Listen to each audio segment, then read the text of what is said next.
All right. I will just wait for people to maybe grab a drink of water, um, slash come back after Juanita's awesome workshop. So I'll give people like 30 seconds to do their thing. So we don't start straight away.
Can I just confirm that my PowerPoint is up? If someone could just message in the chat, please.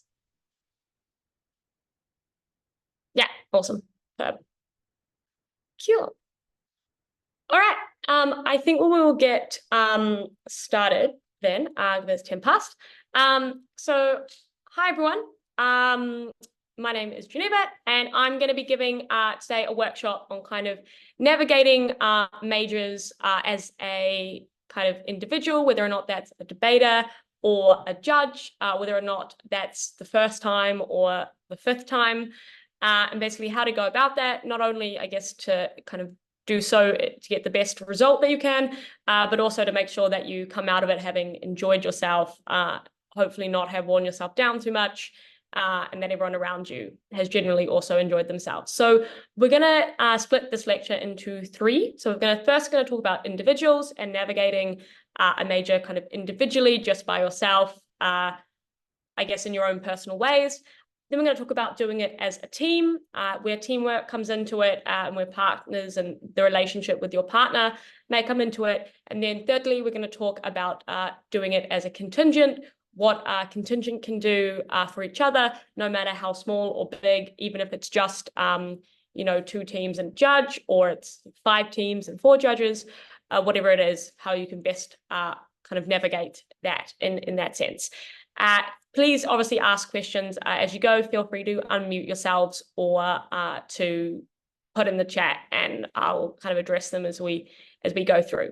So hopefully this is going to click. Cool. So navigating majors, but in this specific case, EUDC as an individual. So the first thing that I want to talk about here is navigating a major is very kind of successfully doing so.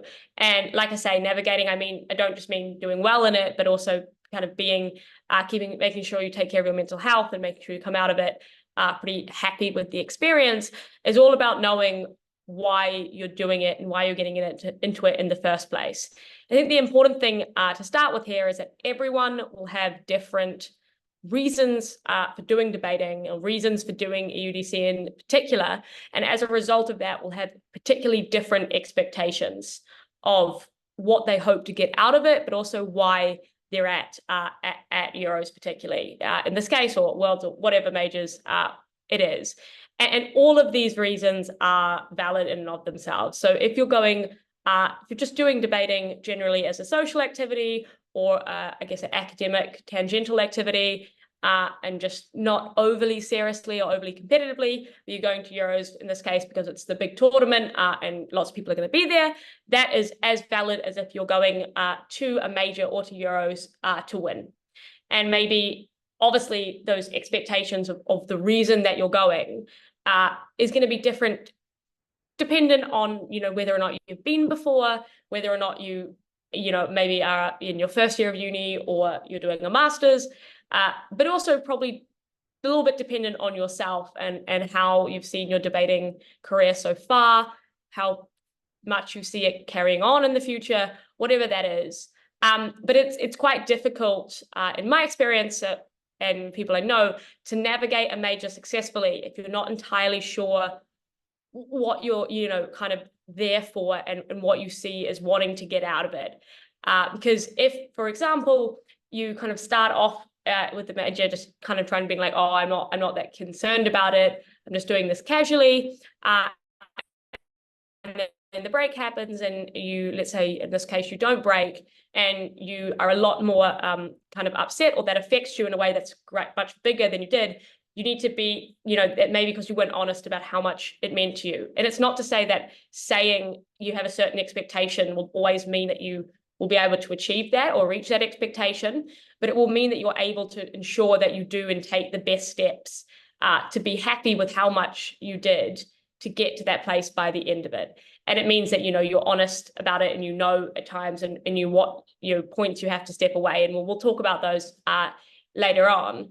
But it's really important, I think, to clear at the very onset to have, clear expectations about why you're going, why you're going to a major, and then connected to that, expectations about that. Obviously, this connected to that is to say, have reasonable expectations. I don't think many people would really go to UDC saying that they were only going to win and that was the only thing they cared about.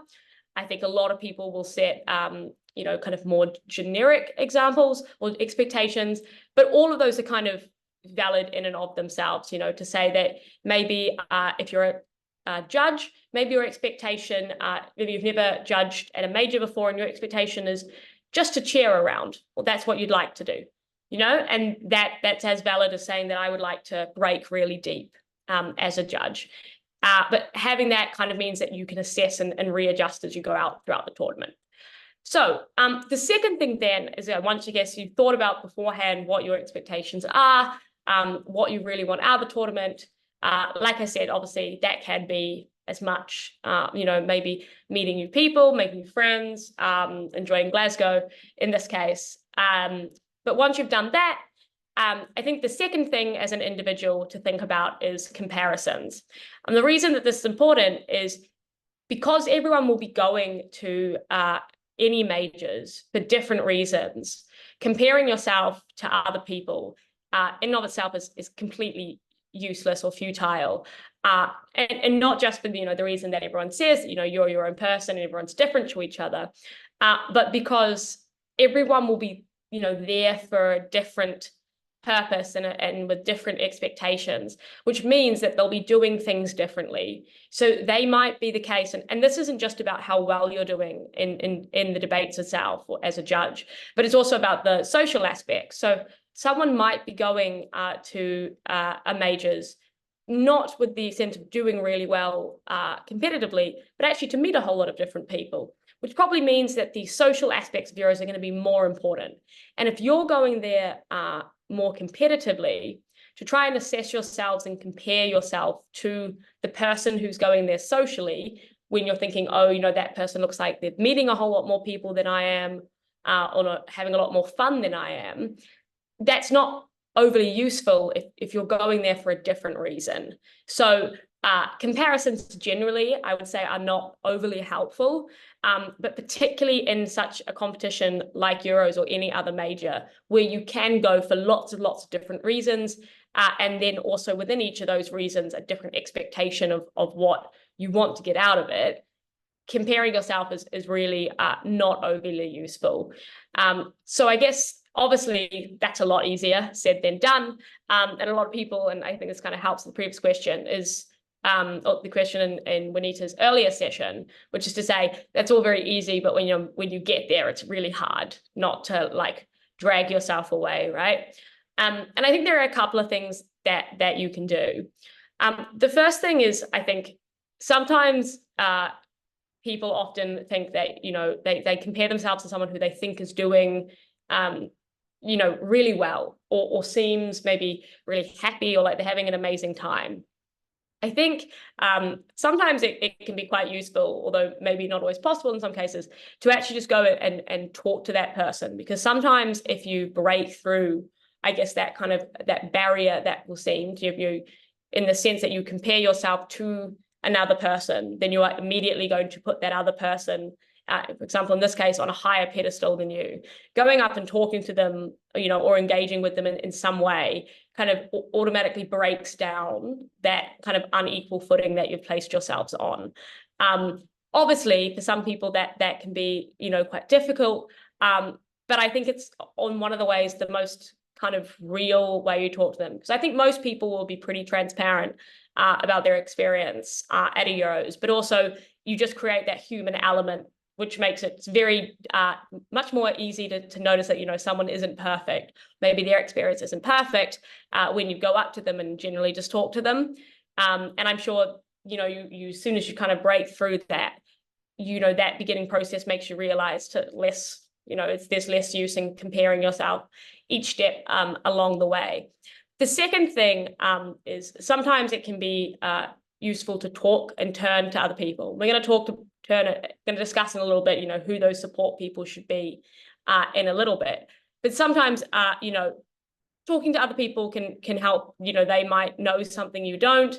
They might be able to necessarily just engage in who, they might know, you've been here maybe 5 times or something in a case. So, you may realize that it's, not the most useful comparison to have, whatever that is. Or you might talk to someone who's outside of debate, and they might give you some other alternative, I guess, non-debate specific kind of advice and reality checks.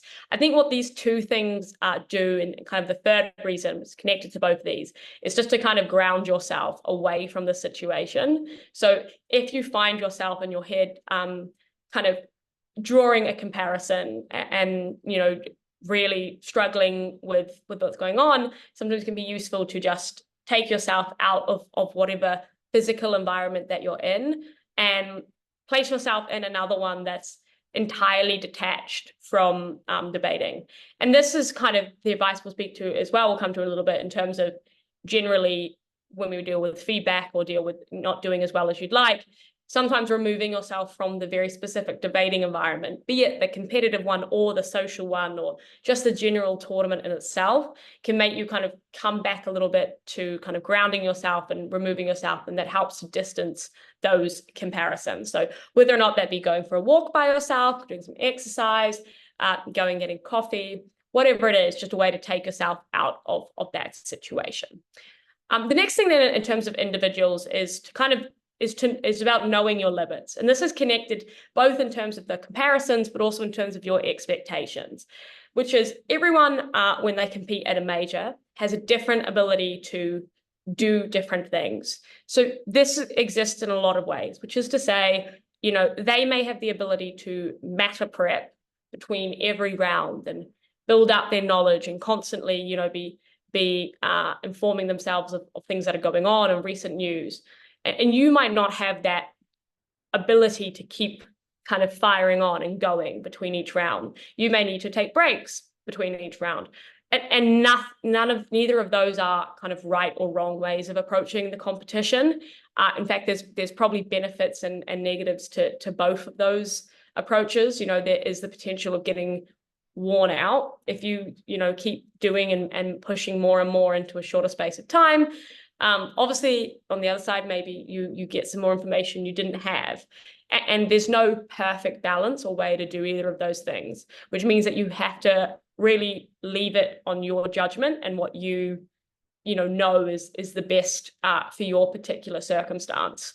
The same thing sort of applies to social situations, which is you might not have an ability to go out every night during Euros and wake up the next morning feeling great and be able to give the best to the debate or do your best sort of judging, and both of those, that's as legitimate as someone who can go out every night, wake up the next morning and be absolutely fine. And I think at times at majors, judgment can go in both of those directions. So some people may think people are going out too much, not focusing on the tournament enough. And some people may think that people are taking it too seriously and not, focusing on having fun. Whichever kind of whatever you're there for and whatever your own limit is, you shouldn't feel discredited on kind of what lots of people are saying, because there are going to be people on both sides, or there always are at any majors, people across the whole spectrum. People who are going to go out every night and people who are never going to go out, and then people who are going to go out in the middle and everywhere in between. So whenever you think, you're not doing it right, or you're not, having the right majors experience, there are lots of different majors experiences, and there isn't one particular experience that's more justified. And I think this is kind of the key takeaway that I want to express today, which is, the way that you navigate a major is your major to navigate. And I think anyone, who will talk about the exact same major will have a totally different experience of it because they experienced it for themselves and based on what they were kind of wanting to get out of it. But knowing your limits and knowing when to take a step back from certain circumstances is also justified. I think the final thing in terms of knowing your limits is kind of to know your debating limit. And obviously with any competition, particularly with a major, it may be the case that some people really like talking about a round after it's happened, maybe at the social event that evening, or maybe after the round itself, before feedback or before the oral adjudication, maybe after the oral adjudication at lunchtime, or maybe the next morning, people want to talk about the debates the previous day. Whatever it is, if you want to do that, that's awesome and that's great. And you obviously fully should do that. If you don't want to do that, that's also a totally justified approach. And knowing, I think beforehand, maybe having a genuine think to yourself, do I like having those conversations at that time? Does that make me more stressed in the morning to think about? Or does it make me, more comfortable just to hear how other people's experiences go? Do I want to, do talking about it in a social make me feel better because other people say that stuff didn't go well for them? Or does it make me feel worse because I feel the need to, explain my own experience and I don't want to? Whatever it is, make sure you know where you sit about that. And each of those is justified to know there. So I think the limits kind of exist in lots of different aspects. Next, then in terms of the individuals, we're going to talk about kind of support people or kind of the friends and friendships. And obviously, I think there are two different types, and I think the distinction does need to be made here between your support people you have in debating who are debaters and support people who aren't debaters. And I think what's quite important for a major is to make sure that you have both of those. I don't think you can fully get a kind of comprehensive support by just having one of these sorts of people. I think it's quite valuable to necessarily have both types. In terms of the friends in debating, I think for these people is make sure whether or not it be your teammate or someone from your contingent or someone from a different contingent, make sure that you have someone that you can trust and that you feel that you can be honest and talk to. Don't feel that this person needs to be your teammate or someone in your contingent or someone that who maybe perhaps leans on you sometimes. It needs to be the person that you fully feel comfortable with, because otherwise you're not actually going to talk to them, and you might find that things spiral in different directions to not what you want. And if someone leans on you personally and maybe you're their support person, it's fully justified for you to not necessarily want to do the same reverse to them, right? People have their own barriers and their own kind of reasons, and it's important that you necessarily find your specific person. The reason that it's quite useful, or reason it's quite useful to have kind of I guess someone in debating that you can lean on is debating in all its wild and wonderful ways can sometimes, explaining it to people outside of debating might not necessarily get, maybe understand the pressure at different points, or might not understand exactly what's going on, or it might not make sense. And sometimes it can be frustrating to talk to people outside of debating who might not get it, which is completely logical and makes sense. If someone was to explain to you some, sporting thing that you didn't do, and you might not understand that particular pressure at different points, so the same applies to debating in any sense. It's, it's its own activity, and therefore it's hard to imagine yourself in it if you're not in it. So finding debating people that you can talk to is really useful. Sometimes, it's worth bearing in mind who the person is. It's not overly useful to find someone who you need to talk to if they generally make you stressed as a person, or you find yourself comparing them or being competitive with them. Those probably aren't the best people to necessarily have as support people, because obviously when you go there for support, you don't want your mind thinking about other things. So sometimes it can be useful finding someone who perhaps is going, if you're a speaker, someone who's going as a judge, or if you're a judge, someone who's going as a speaker, something that means that you can't directly compare yourself or compete. Or perhaps if you're, kind of started out in debating, maybe someone who's a few years older, who has, more experience than you, and therefore you're not going to feel like you're competing with another fresher, for example. Whatever it is, finding that person, and whenever at any point in the tournament, like I said, when you need help reassuring from comparisons, or something's happened in a round and it didn't go great, sometimes it's really good to talk to those people. The second type of support person then is support people outside of debating, and this is kind of incredibly important for all the reasons that having a support, the flip reasons of why having a support person in debating is really important. And that's because sometimes someone not knowing anything about debating can mean that they can give you an objective viewpoint on particular things. So if it's a social interaction that you're stressed about, or particular things, sometimes having someone who knows none of the people and none of the circumstances gives you a really objective, clear view and can help in terms of advice. But also it probably means that they, you don't feel any degree of judgment, or that they have any bias when you talk to them, and they can just genuinely give you how they feel. Also, it can help in the sense that sometimes, because debating is a word in itself, it's quite easy to get caught up in it and necessarily keep on kind of rolling and kind of building, I guess, the kind of hay bale idea of, it keeps building up and getting bigger and bigger, but like a snowball, probably a better analogy.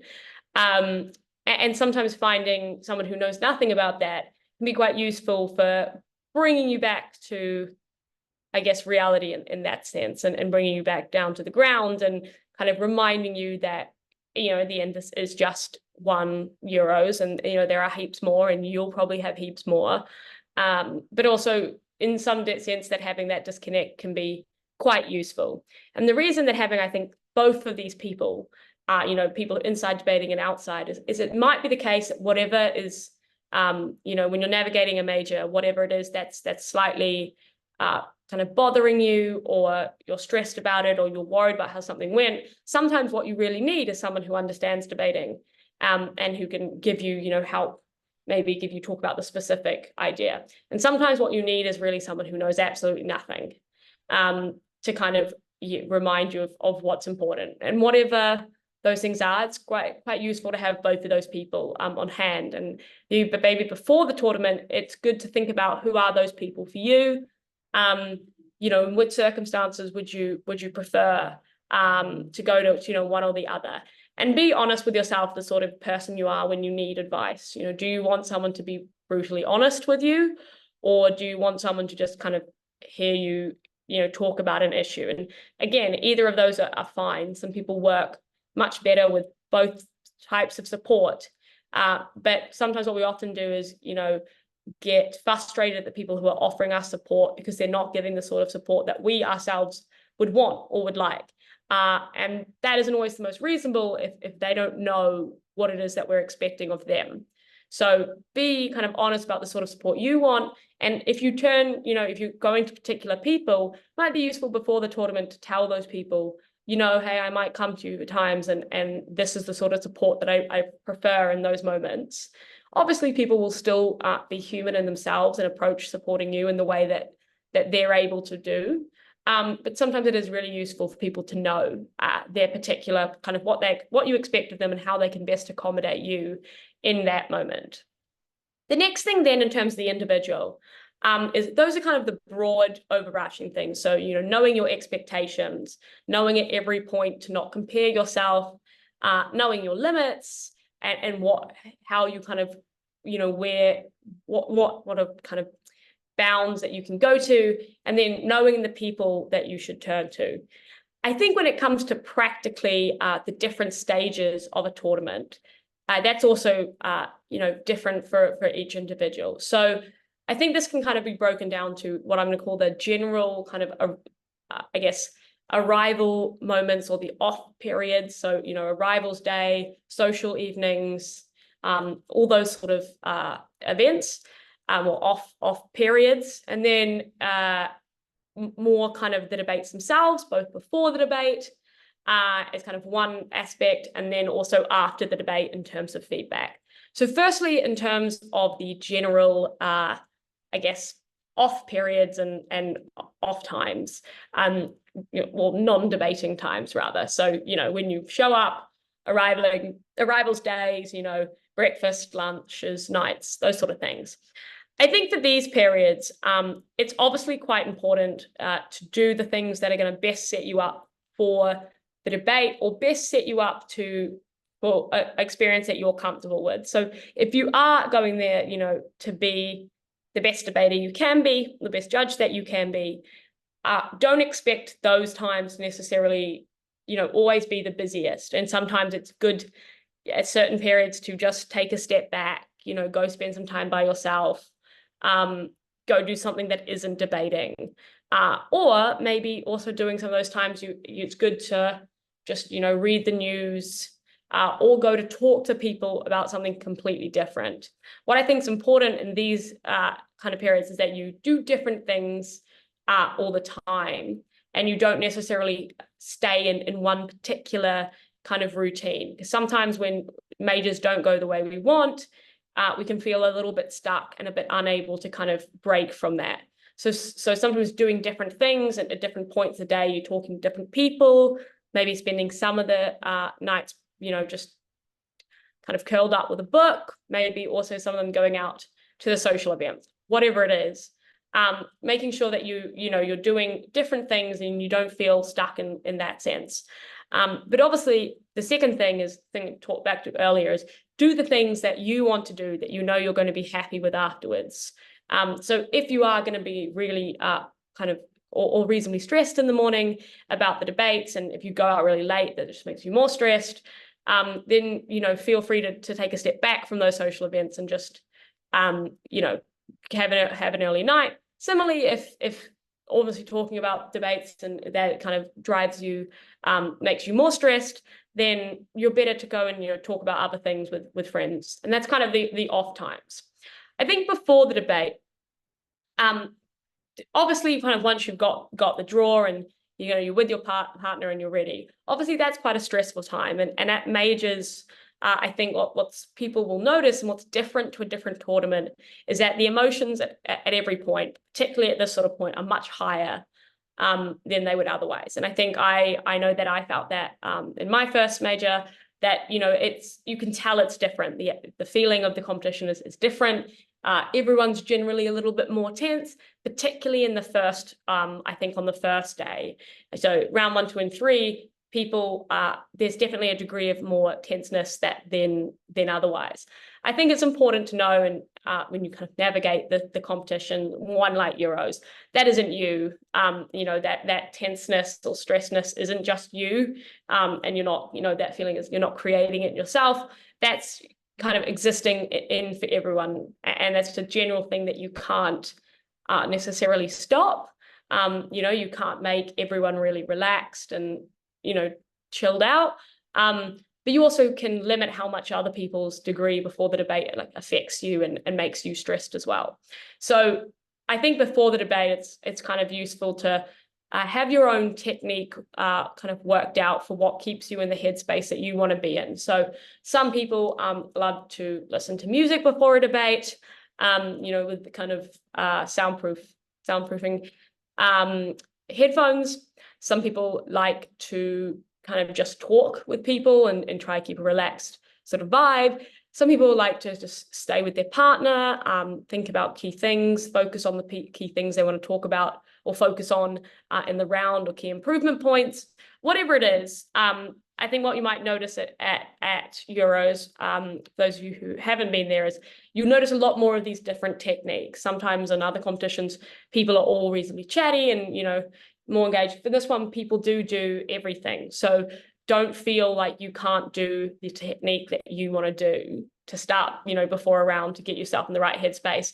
There is nothing that is kind of unusual or weird to do before a round. I've seen everyone do everything, everything you can imagine before a debate. And that's all like great, because it's their own way of getting into that right headspace. And that might not be the I'm going to win and crush this debate headspace. It might just be the I want to have a nice time headspace. But whatever those headspaces are, different approaches will work best. And so I think that's kind of what's most important to think about before the debate. And we'll talk about in a second in terms of teamworks, but to flag here, you should tell your partner what that is for you. If for you do just need to have quiet music, not have them talk to you, that's great. Then you need to tell them that, though, because otherwise they're not going to necessarily know how to approach you and how to get to you. How to kind of get you, and you want to make sure that you get each other and that kind of the best way to build your own both individual mental spaces, if that makes sense. Finally, then, in terms of after the debate and in terms of feedback, and I know that there is another session that's going to go on part of this in terms of taking feedback, building from feedback. This one I don't want to spend forever on that, because I know there'll be more on this later. But in terms of the feedback you get, obviously it's really important to get feedback and to go about it. Don't expect don't expect when you get feedback to be able to magically reform your debating style in the next debate. And this kind of comes back to the having realistic expectations of yourself at different points. So when you get the feedback, and you can try, on the next round, don't expect yourself to change your whole debating kind of skill or way of debating in like a flip, an instance. If it was that easy, there would be no competition in that sense. So make sure when you get feedback, you take the feedback on board, but you also are aware that there's only so much you can do in order to actually kind of get that and fully maximize it. And sometimes it's not necessarily as beneficial if you get feedback. Don't always try to do everything the next round, because it might not be the case that you genuinely can focus on that many things at once. And when you're already stressed and kind of already in that sort of mind space, sometimes thinking on more things can make you perform less well. So sometimes I think what's quite a useful way is to think of one key or two key pieces of feedback or things that you yourself have noticed from the previous round to take forward into the next. There is no point doing something like 5 pieces of feedback, and one of them is an incredibly basic, incredibly broad thing, like do the basic principles right, or something that doesn't means everything under the sun, right? So take the feedback that you get from judges, take the feedback that you give to yourself, and take key implementable things that you can take into the next round, and limit the number that there are and focus on them. And everything else is incredibly useful long term, but not necessarily always the most realistic to have straight away into the next round.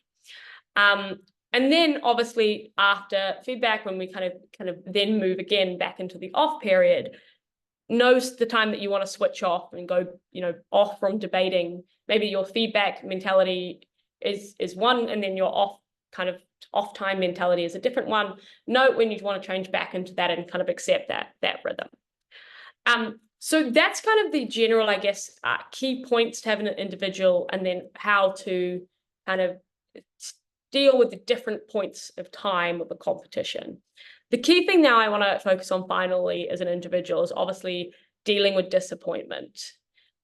Because I think this is probably the hardest thing to deal with in debates. And obviously kind of there's, disappointment, whatever it may be, whether or not it's that you didn't take a first in a particular round, or maybe it's that you've been put to panel on a particular round, or maybe it's that you don't break, or you don't, as either as a judge or a speaker, or maybe it's, that you not, having as good of a time as you wanted. Whatever it is, obviously, I think the important thing to note, and the thing I want to really focus on, is everyone at debating competitions deals with disappointment. And it's not the same disappointment, but it's disappointment nonetheless. I think every debater will tell you that no matter how well they do at a tournament, I think the important thing to think about is generally every team but one, doesn't win the competition. And even that team that wins the competition probably didn't win every round. So they had disappointment. Or even if they, did win every round, they didn't give the exact speech they wanted to. So I think you have to remind yourself that for every person speaking at that tournament, they will have been disappointed by a speech or how they did at one point. For judges, every judge is disappointed, perhaps not to the same extent, but they will be in the sense that they, maybe they didn't, maybe a panelist is disappointed with the paneling, but a chair may be disappointed, maybe they didn't handle a panel very well, or, they didn't necessarily, they think that they didn't explain themselves very well. And I think, similarly to that, every Orcom or CAP member will be disappointed at some point. And the reason for this, tournaments don't go 100% all the time. And I think the reason I say this is obviously, to people like us, that's reasonably obvious, but I think it helps to kind of remind you that feeling disappointment at a tournament or a competition is normal and is something that should be expected. It's not to say that you should go into the tournament, expecting not to, do well, or expecting not to be happy. But you can't go into a tournament, expecting to never be disappointed, because if you kind of approach it that way, it's a lot harder to kind of deal with it when it comes. So if you are aware that it's something that will happen and that it's, meant to happen in a way, that can be a lot easier to kind of build with and deal with when it comes.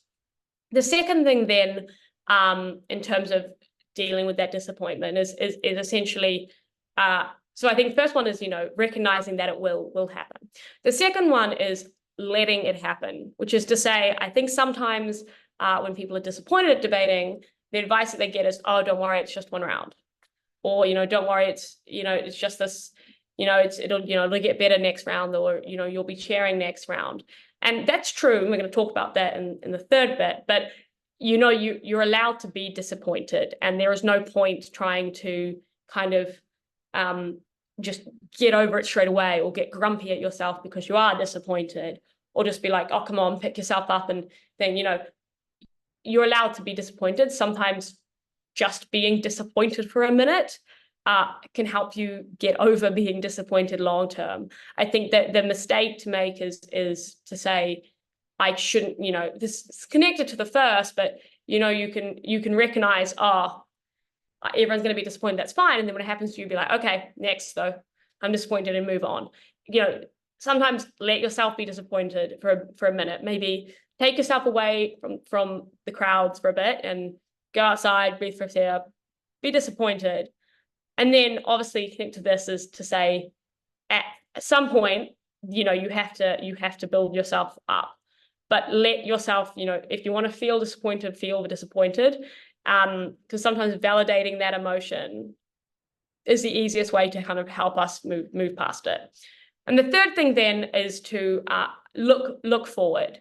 Now, obviously, if I had, the perfect tips to dealing with disappointment instantaneously, I could probably make some multi-selling, amazing multi-million selling book on dealing with disappointment. And I don't think there are any special tricks and tips and tricks for this. But I do think what can be quite useful and often what's quite good is that debating moves reasonably fast. 3 rounds in a day is a lot to go on. And it's good because it doesn't give you overly large amounts of time to be disappointed for an extended period of time. So it gives you the chance to, like I say, to feel it in what we said in point number 2. But it beyond that, debate, that the competition will move and different things will happen, that it can be quite difficult to stew in that. So what I would say in the third one is to kind of move with the tournament. So if you're disappointed about round, let's say round 2, and you let yourself be disappointed, but then the key thing is when the tournament moves on, so should you. So when round 3 happens, I think that the best thing to say and the best good, meter to use against yourself is that you shouldn't be constantly thinking about previous things that have happened in the tournament once they've kind of sufficiently moved past, right? So once, maybe you hear a call and you're disappointed by the call, and obviously you want to listen to the OA, but, allow yourself to be disappointed in that OA. And then, you go out and maybe you want to take some time, but then, when the next round announcement happens, you've moved, at that point, you move on with it, and you have to kind of try and look forward. And it will happen, and it does happen kind of naturally, that you look forward and you focus on something else, and that's useful. But I think sometimes it can be hard to know, how long should how long is it okay to be disappointed for, or how do I force myself out of that? And I think using to move with the tournament is a generally good indicator. I think if that isn't working and you need to kind of push yourself a little bit more, that's when we kind of need to look back at the first 4 things we spoke about. So, the expectations that we have of ourselves and of the tournament, the comparisons we're making, the limits that we're setting for ourselves, and the people that we're turning to. And sometimes it may be the case that one of those 4 isn't being maximized or is out of kilter. So maybe we need to lean on someone at the end of the day and discuss it, or maybe we need to obviously adjust our limits because maybe we're overdoing it, or maybe our expectations need to be readjusted. And normally one of those will be a key reason why you're struggling to necessarily kind of break past that.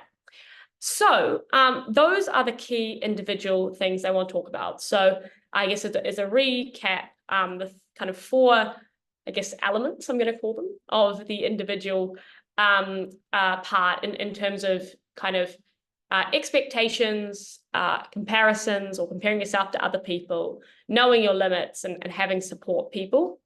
Then the 3 different stages of the competition.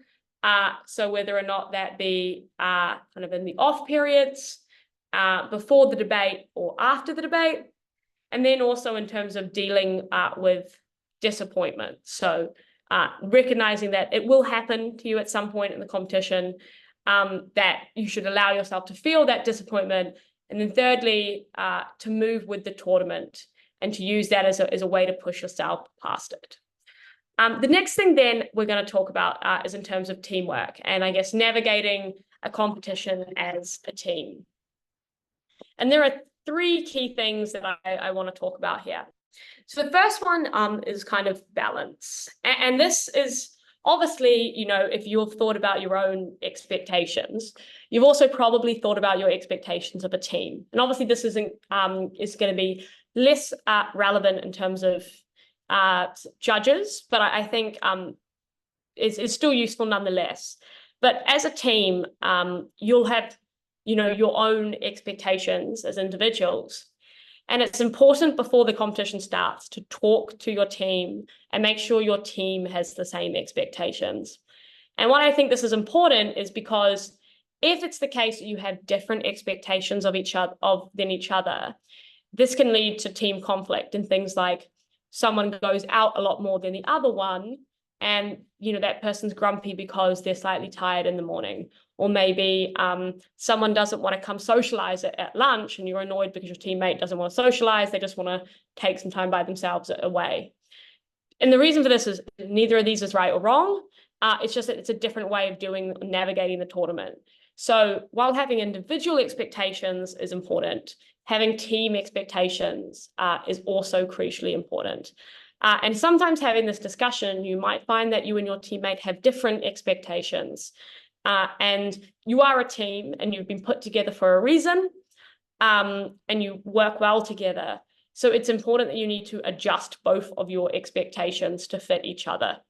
And that should mean meeting somewhere in the middle. So it's not useful to necessarily, or not beneficial to adjust your expectations fully to theirs, and you shouldn't expect them to adjust fully to yours, because no one will willingly actually co-opt someone else's expectations. They can't make, you can't manufacture what you actually expect in yourself, but it's good or more beneficial to find a middle point for expectations. And you might want to discuss and adjust and to work out where that is. And it might adjust throughout the tournament, depending on how things are going. But an open kind of dialogue is really, really important for kind of establishing this. So the first thing in terms of expectations, in terms of a team sense, in terms of balancing them to make sure that you have some middle ground about where your expectations are. If they perfectly align, that's awesome. But if they don't, you might need to find work and find a compromise or a balance between the two. The second thing then on teamwork is to recognize that you are a unit, and units only work when they're cooperating together and working to each other's strengths and weaknesses and coexisting in a bit, which means that no one can, you can't, do incredibly well Euros by yourself as a single person. You need the team to be collaborating. So sometimes it's really important to focus on your team. So if it's the case that, you guys want to spend some time just together, chatting, getting to know each other better, so that you trust each other and can speak in the best way possible, that's totally cool. And that's good and valuable. And sometimes that's as valuable as perhaps, spending, time matter prepping together.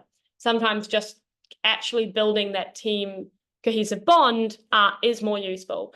And obviously it's harder to see its use sometimes because, you'll think, but it's not exactly the same as, sitting down and learning a whole lot of things, and you can't see the tangible result.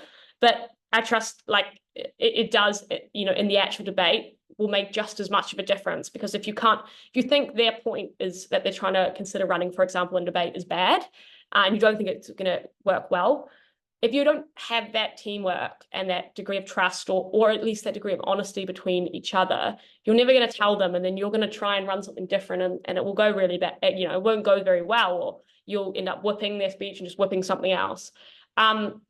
So sometimes having that degree of teamwork will be as influential as whether or not you've matter prepped that, particular IR crisis, or whatever it is. So make sure that you spend that time investing in your team in the same way that you would invest in your debating advancements and improvements, because it is just as important.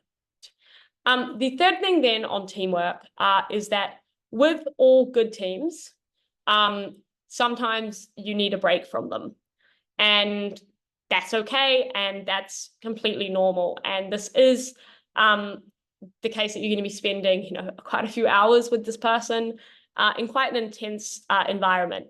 And, by the end of the day, you might just be like, I really just need to talk to someone else or be with other people. And that's not a bad thing. In fact, that's reasonably healthy. Obviously, if you want to spend every waking minute with your teammate, that's also completely great. But if you're like, I think a lot of teams, majority of teammates would not spend their whole competition together. And there's no expectation to do that. And it's not a bad thing to want a break from the other person. And if your teammate, kind of wants a break, wants to do other thing or maybe spend time with different people, it's not a affront to you personally. It's just from the general fact that you're spending so long together in such an intense environment that sometimes taking that time apart means you come back kind of even better than you were before. And sometimes not doing that and forcing yourselves to, stay together or spend every time at a social together can not always necessarily, can create more friction from kind of the perception that you have to do that. Or, if slight things are annoying you, but not a majorly big one, maybe if you spend more time together, that friction may grow. But if you, do other things and come back, you realize it wasn't, as important. Whatever it is, sometimes getting some space is good for teamwork and completely necessary. Those are the three things then in terms of teamwork. So in terms of kind of expectations of your team, investing in your teamwork, and getting some space. And the key thing to overlap all of these on teamwork is, I think, open communication, which is whether or not that's in the debate itself or generally in terms of your expectations, or just saying that you need to spend some time, having a bit of a break, or thinking you need to invest more in your team. It's just making sure that you're talking to your partner. This is a talking activity. So unsurprisingly, you can't always go that far without talking. And sometimes that means, talking about not just the debate, but whatever things are happening. And if something is going wrong with your partner, or you think something, is you having an issue, no one else is going to be able to solve it besides you. And that's why, things like sometimes getting space or investing in your team are really, really important to prevent those things from happening. But sometimes they do just happen, and you need to deal with that when it comes.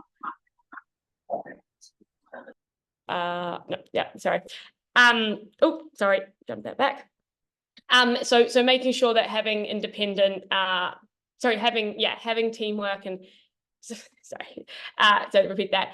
Necessarily having open communication is really important in order to make sure that you get all those aspects in terms of expectations, in terms of investment, and in terms of being honest about needing space.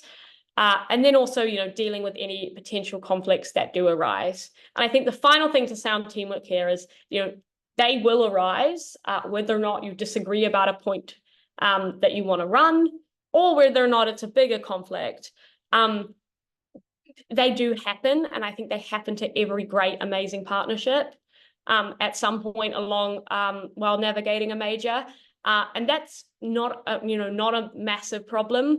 It's something that can be resolved. You just have to be kind of willing to fix it and to be open with each other and to discuss it and sort through that problem in any other way that you would a general conflict with someone. But I'd say in a debating sense, the key thing is like sitting on a conflict doesn't work. When you are constantly needing to talk to each other and work together, it requires you to be on the same page. So being open and communicating can help you necessarily resolve any of those conflicts that do arise. Okay, given the time then, we're going to move to the final section in terms of the contingent. So for many of you, you will be going maybe just quite a small contingent. Your contingent may just be your team, in which case this is still important for you, but obviously so is the other teamwork stuff. But your contingent might be huge. It might be really large. And both of these are equal and great. But the key thing about a contingent is basically twofold. The first is that the contingent is, I think, an amazing part of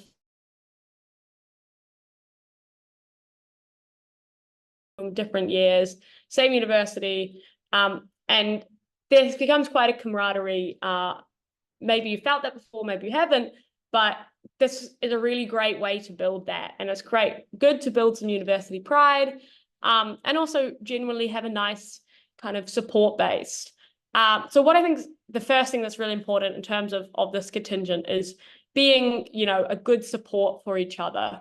And this is really useful when kind of different parts of the contingent will be doing different things. They'll have different expectations, but also they might be doing well at different points and less well at other points. And having that good solid base that you can kind of build from and support each other with is really, really beneficial in order to kind of help everyone. I think what comes under team support is kind of recognizing the difference in ages and in seniority levels between individuals. So whether or not that means you're a senior and you have your own desire to do incredibly well, and necessarily that means that you necessarily have your own, maybe you have your own kind of view of this tournament and you want to, perhaps, you want to break, you want to make semis or you want to make a finals. That's great, but you're also there as a senior to, I think, support your juniors who may be a lot more nervous about this tournament. It may be the case that this is their first time at Euros. So while you have your own individual kind of desire and expectation about doing the tournament, recognize that, you are there as kind of their seniors to look after them and to at least be there if they need someone to talk to. Similarly, for juniors, obviously, you guys will be, reasonably more nervous. So maybe your first time or first few times at Euros. And obviously for some seniors, you may know that they have maybe bigger desires or aspirations or expectations about that tournament.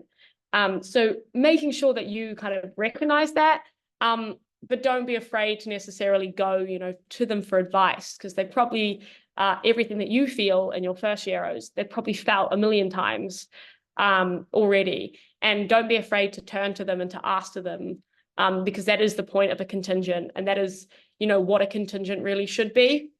So make sure you kind of, I guess, are aware of the different dynamics that exist in a contingent, but are also willing kind of to support each other at the different levels that you have.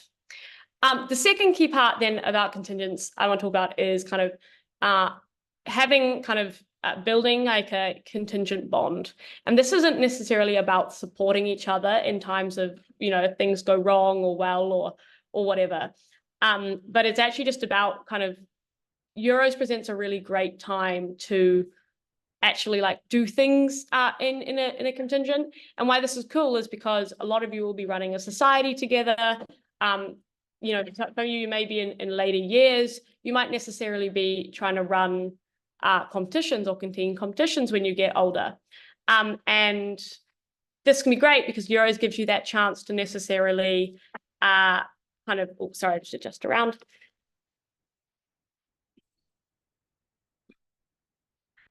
Euros gives you that great chance to kind of build and engage with each other. And that's quite awesome because there's not a lot of other times that you'll be outside of a university setting altogether, able to get to know each other and all those sort of things. So take the chance that you're all together to necessarily actually genuinely get to know each other. In my past contingents, this has meant you do things like going out for team dinners, or like contingent dinners rather, trying to make sure that you spend some time together at a social, take some nice photos, whatever it is. All those sort of things are really awesome for kind of building that contingent bond.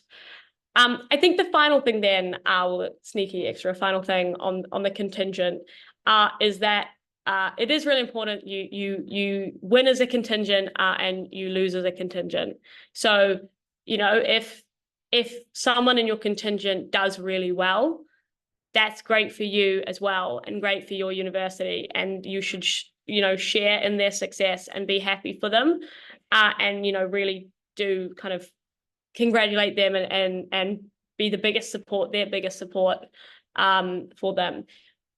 Also, though, for those on the contingent who don't do as well, you want to make sure the contingent is there to pick you up and to kind of show you the best, parts of Euros that you can still experience even if you haven't done as well as you like.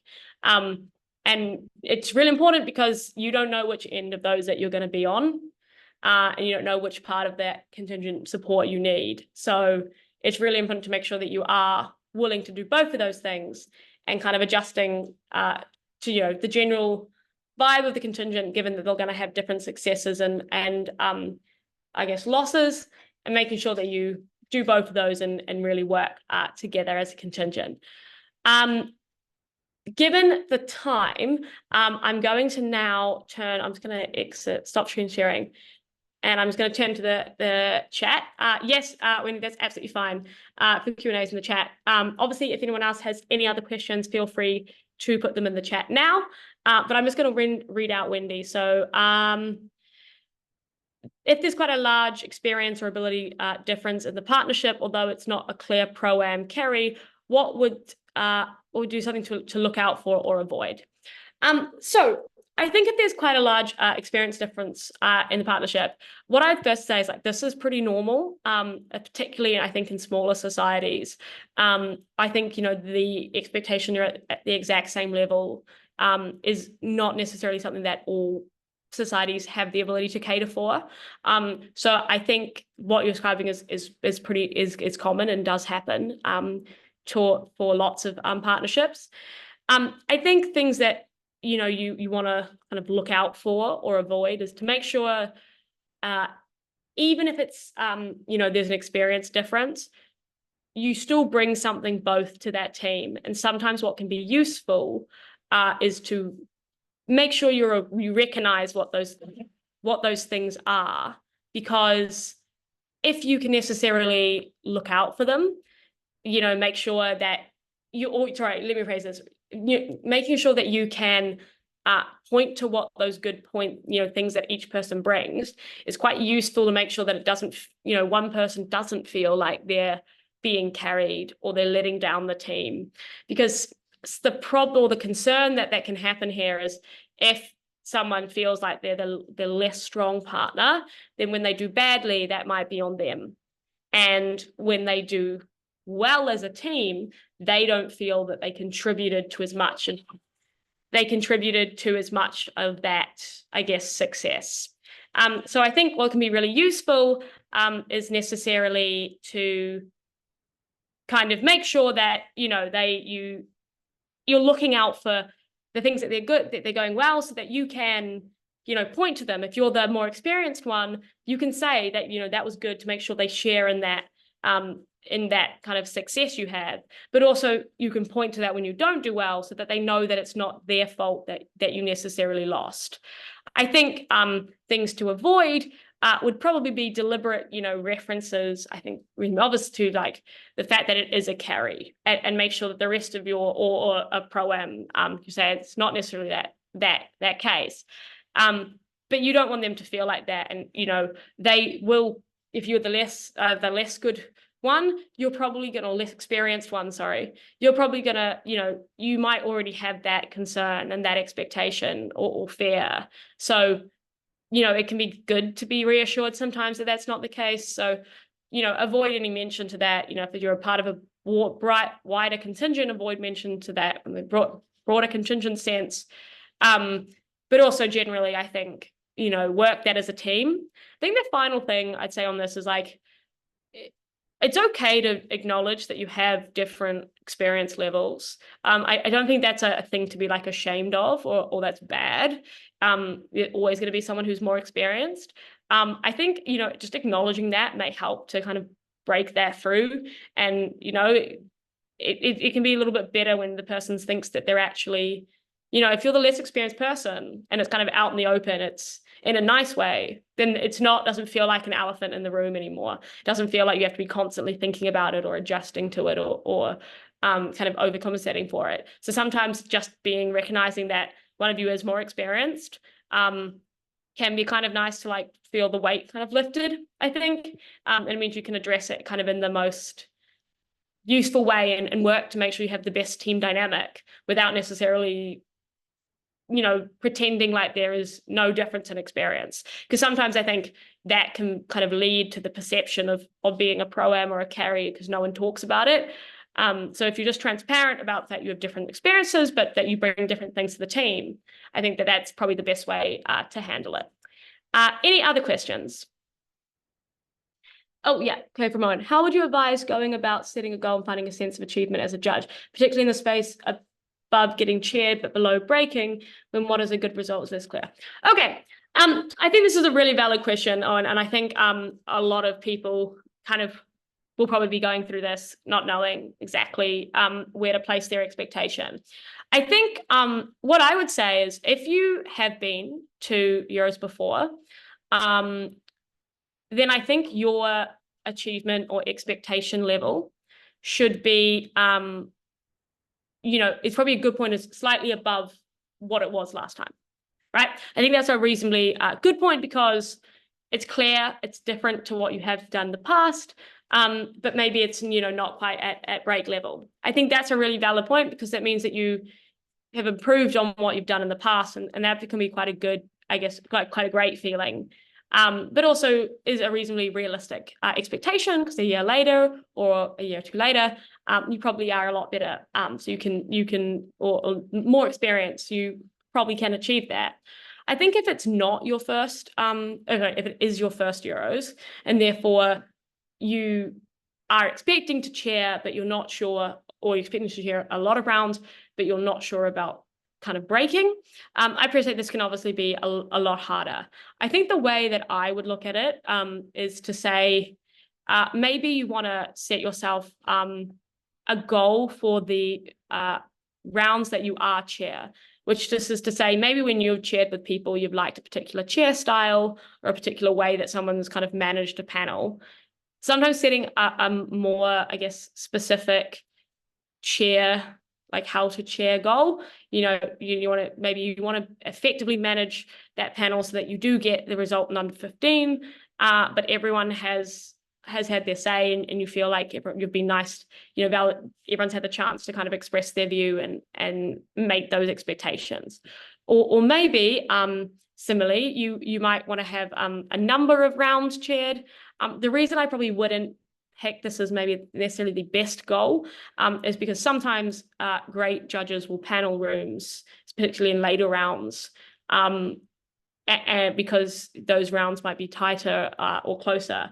And that's kind of, it's not always necessarily an indicator just because you're not chairing that you're not doing well at a tournament.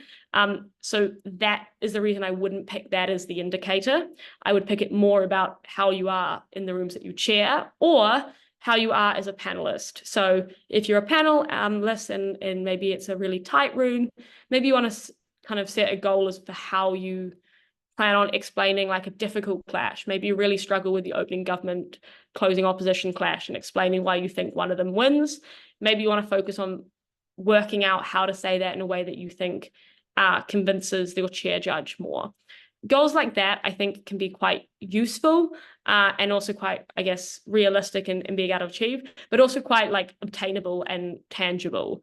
Because I appreciate, like you say, it's quite difficult sometimes when the result's not like in the middle ground. It can feel like you don't want to feel like you haven't achieved anything. Just because it's hard to find that bar. So sometimes setting things that are slightly smaller, more achievable might help. How to navigate setting expectations when it's very competitive, but realistically not on the level of breaking. What are some fun things that aren't having good fun, but still some scale down achievements that one can be proud of? Oh, okay. I'm sorry for, no worries, Aaron. I'm really sorry for the pronunciation. But Hannah or Hannah, in terms of your question, so I think what I would say is I think every person who does debating is at least a little bit competitive. So I'm sure that everyone can empathize with you on this one. In terms of this, just as I guess for those who can't see the chat, the questions about dealing with being competitive, but maybe you're not going to break, and how to deal with having fun and enjoying that, and achievements that you can be proud of that aren't necessarily just breaking. I think what I would do is I would take each round as you go. So I think sometimes I guess the thing of just focusing on breaking is that, if you don't achieve that one, then don't think about necessarily the individual rounds that you viewed, despite the fact that each of those may have had its own success. So sometimes I would say is try focus, in this case, maybe focus less on the breaking as the achievement and the individual rounds that you have of achievement. So maybe it could be in terms of reaching a certain point that you have, or it's more specifically just maybe you're not very good at econ motions, and what you want is like a fun thing to do is to try and pick up a second or first on an econ motion. Those sort of more, I guess, scaled down things, but also things that probably mean quite a lot to you as an individual. So what I'd say for this is you can kind of create, not necessarily manufacture, but create the competition, kind of your own competition for your own things that are slightly different to maybe, I guess, the big break competition. Because I think that's like one competition, but each round in itself is kind of its own, what I'm going to say, kind of fight, I guess. And sometimes having each of those in a particular round might mean that you can actually come out of that. Because if you can come out of it saying, I, absolutely nailed a econ case and I've never done that before, that's awesome. Like, that's really cool. And that's just as much as an achievement or something to be kind of proud of. I think the final thing I'd say on this is in terms of, I guess, like, I think each kind of round that you go through, it might be the case that you often notice that you do something yourself as a speaker. So trying to think of examples here, but like maybe you often stuff up the timing of your speech, or you not very clear at impacting, or often you think specific advice in your perceived. Maybe you have a perception about what it is. Maybe the way you frame it, debates can be a bit confusing, or whatever it is. I think picking out maybe the key points that you yourself don't do as well and trying to compete against, I guess, your former self, if that makes sense, because that can create a good sense of kind of competition, but also means that you can kind of have those scaled down achievements, things you can specifically point to. I think if you can point to things, that can be a lot easier then in the face of what like you say, is that not breaking is kind of the thing you're pointing to. So you want to be able to point to smaller things that are just as valuable, but being able to name them and point to them can be quite useful. Wendy, just to frame back, I said the answer I had to not a problem at all about your internet. The advice I had for this was kind of twofold. The first was that I think sometimes the kind of tension in the dynamic might be out of the fact that the difference in experience is like an elephant in the room. So sometimes it might be useful to just acknowledge that the difference in experience exists, not because it's a bad thing or a prohibitive thing, but just because it's a thing that is there. And sometimes acknowledging that may make the less experienced person kind of, it just kind of releases the tension and doesn't, you can also explain, you're less experienced, more experienced, but that doesn't necessarily mean you're carrying, like one person's a good speaker and one's not. It just means that you have different degrees of experience. The second thing I said was it can be really useful to note the different things that you each bring to a team. So maybe one of you is really good at like generating ideas, or maybe one of you is really good at framing or analysis or whatever it is. Particularly, I think for the less experienced person, this can be quite useful for the more experienced person to point to, so that the less experienced person feels valued.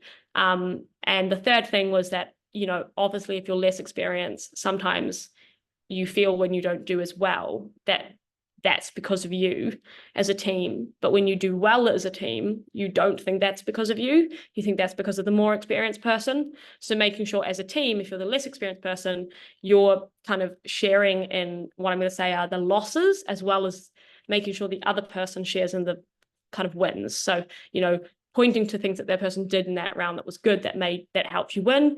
But also, if you don't do as well, making it very clear that you're also part of that. Kind of the three things that I touched on. Hopefully that covers kind of the gist of what I was talking about. Final question then, Norris, in terms of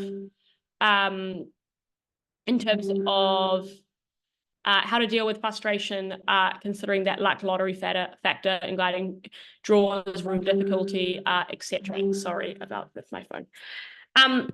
In terms of this, so basically frustration and around, I think, look, I think the luck, lottery factor is a big part of debating. It's part of the reason that debating is exciting, because it's unpredictable. And I think if there was no luck or lottery factor, it wouldn't be as exciting. And it would be a little bit, I guess, more boring as the opposite of exciting, obviously. I think in terms of dealing with the general frustration, I think some useful thing can be is like whatever issue you're having. So let's say you get pulled up into the room, for example, into like a room that you think is above your ability. Let's say, I guarantee you, if you look at the drawer and if it's ones where the rounds have been opened, you can look at the drawer and see other rooms where that exact thing has happened. And it can be useful to, point to different points in the drawer of teams that are maybe doing better than the tournament at you, but also less well at the tournament than you, that it's happened to lots of those people. And I think sometimes that can put your frustration in perspective, because, no matter how well you're doing, that thing still could have happened to you. So if you got pulled up, you could have been, in the top 4 teams, but you would have not had the 1 point, and it could have been 1 point less in the top 3, and you would have got pulled up, right? So I think that frustration, something thinking about it and at different points, kind of shows you that being good and those things happening to you are totally different, are like not at all correlated, because even the best teams will have that same stuff happen. I think the second thing I would say on this is, I think this would come a little bit to the stuff I said about dealing with disappointment, which is like, I think don't pretend to yourself that you're not frustrated by it. Like everyone gets annoyed when they get things like pulled up, right? Like in like a way, like they're like, damn, I have a less easy room, or more difficult room rather. Like that's kind of part of it, I think. And again, like pretending that that's not annoying you is probably not going to work, because it just does annoy you.